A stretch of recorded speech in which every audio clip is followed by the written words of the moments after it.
Bonjour bien-aimés, j'espère que vous allez bien. Alors j'ai pas encore récupéré ma voix et j'ai le nez tout gonflé, donc je suis pas encore rétablie, mais je vais quand même terminer avec vous la série que nous avons commencé ensemble sur l'esprit de rejet. Et donc aujourd'hui je vais faire en fait la conclusion. Comment guérir de l'esprit de rejet? Comment en fait être débarrassé de ce fléau? Eh bien simplement, c'est par l'acceptation de soi-même. On doit commencer par cesser de se rejeter nous-mêmes. On doit s'accepter, on doit se respecter, on doit s'honorer soi-même. Et c'est vraiment le point de départ. Après, les autres le feront également. Alléluia. Mais l'important, c'est de s'aimer et de se respecter soi-même. On doit être le premier, la première à ne pas se rejeter. Donc on doit connaître ses qualités, mais aussi ses faiblesses. On doit accepter qui on est et qui on n'est pas. Alléluia. C'est très important de savoir qu'on n'a pas à prouver quoi que ce soit. On doit s'accepter et ne pas chercher à impressionner les autres.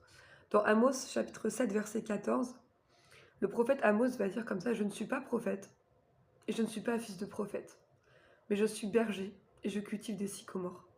Donc en fait Amos n'avait rien à prouver. Il n'était pas en train de se faire passer pour un prophète. Il disait simplement: l'Éternel m'a appelé, je suis juste un berger. Je prétends pas être qui je ne suis pas.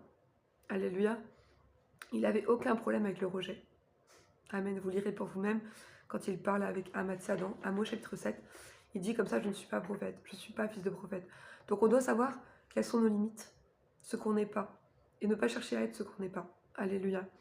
Moi, juste au témoignage par rapport à ça, désolée pour ma voix, hein, c'est pas comme d'habitude évidemment, vous vous en doutez bien.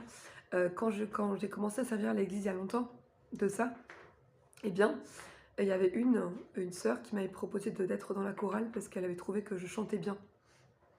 Et au fond de moi, je savais que c'était pas mon appel d'être chantre, mais j'ai quand même rejoint ce groupe de la chorale pour lui faire plaisir parce que c'était mon ami aussi. Et j'étais terriblement malheureuse, en fait, dans la chorale parce que c'était pas ma place. Et au bout d'un moment, je lui ai dit: écoute, je pense pas que je suis faite pour ça. Je pense pas que je suis appelée à être chantre. Amen. Et effectivement, je suis pas du tout appelée à être chantre. Donc on doit savoir ce qu'on n'est pas et ne pas chercher à se tuer, à être ce qu'on n'est pas pour impressionner les autres. Donc la première chose à faire, et je vais conclure notre série avec ça aujourd'hui, c'est vraiment de s'accepter. Acceptons-nous qui on est. On n'est pas parfait, mais on a une identité en Jésus-Christ, on a de la valeur, et on doit accepter ce que Dieu a fait de nous. Gloire à Dieu.